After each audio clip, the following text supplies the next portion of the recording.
there are three subjects for first year MBBS: anatomy, physiology, and biochemistry. These are the books for anatomy. So this is the main books for a subject called gross anatomy. So before reading gross anatomy, it is advised in all the medical college to read general anatomy first. This book contains all the general information before reading all the gross anatomy books. This book contains a lot of information regarding the basics, but I prefer reading these books first and then looking into this book, because when I read this book first, it was really demotivating.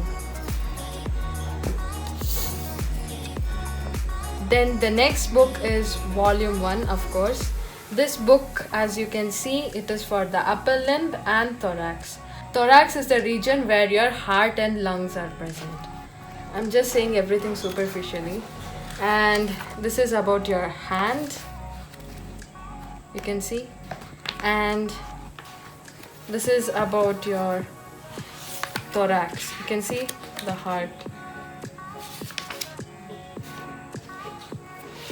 This is there in volume 1. Then next is volume 2. This is the thickest book. And abdomen is of course your stomach and all the gastrointestinal tracts. And pelvis is of course this bone you see here. This is pelvis. Okay. They haven't started lower limb and abdomen in this.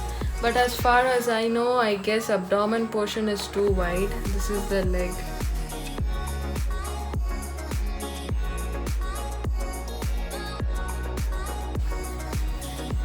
Even yes, they provide charts.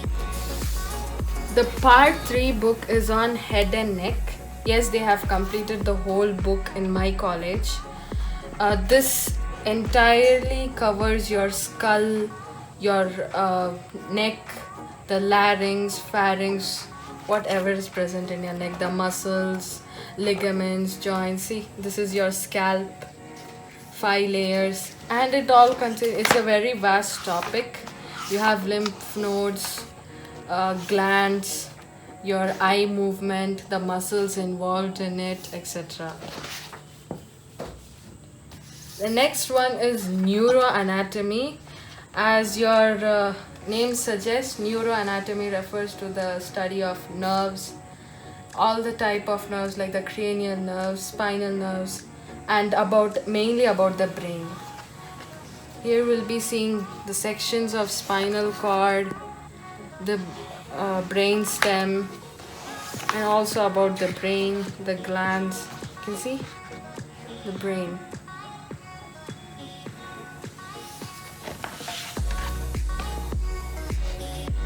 That was the end of gross anatomy.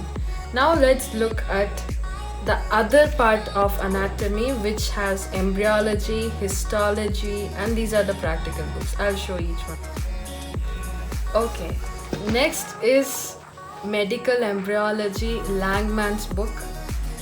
This book is a standard book for embryology. It is followed worldwide.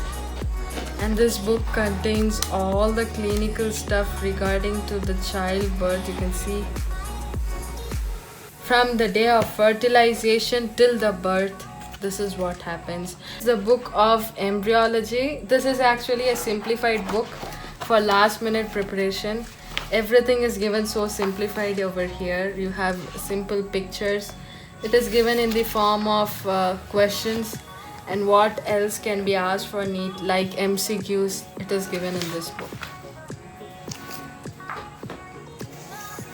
This is histology book written by the same author which we saw before. This book contains all the histological features of different glands, bones, cartilages.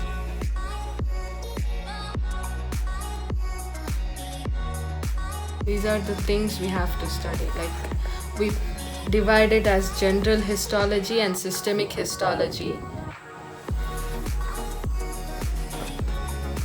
Next is histology manual, which we refer to draw it in record note.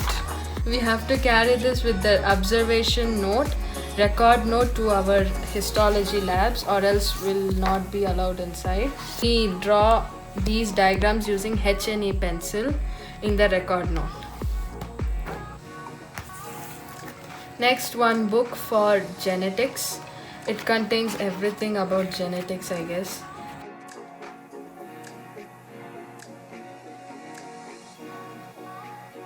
These three books are for dissection. First one is for upper limb and lower limb. You must have seen this in What's Inside My Bag video. It's the same book. This is called as Cunningham's Manual of Practical Anatomy. This is for upper and lower limbs. So here we have procedures, different nerves. See, you can see different nerves, arteries, muscles, so that we can compare it with the real cadaver and we can identify them easily. It also has some description purpose, and yes, you can see different kinds. The steps are given, how we have to dissect using the instruments which I showed you in my previous video.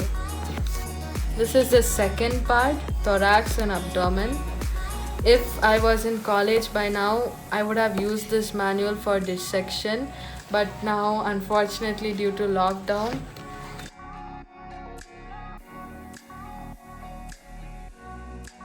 you have a dissected heart in front of you and you can compare this picture to have a clear idea so that we don't mistake the structures. And the third book is for head and neck and the brain.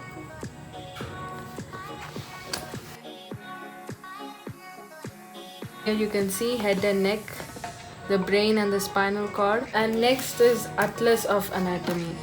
We must have heard Atlas as a kind of book which is used to locate the geographical areas and different things. But now Atlas of Anatomy refers to the areas and different structures present inside our body.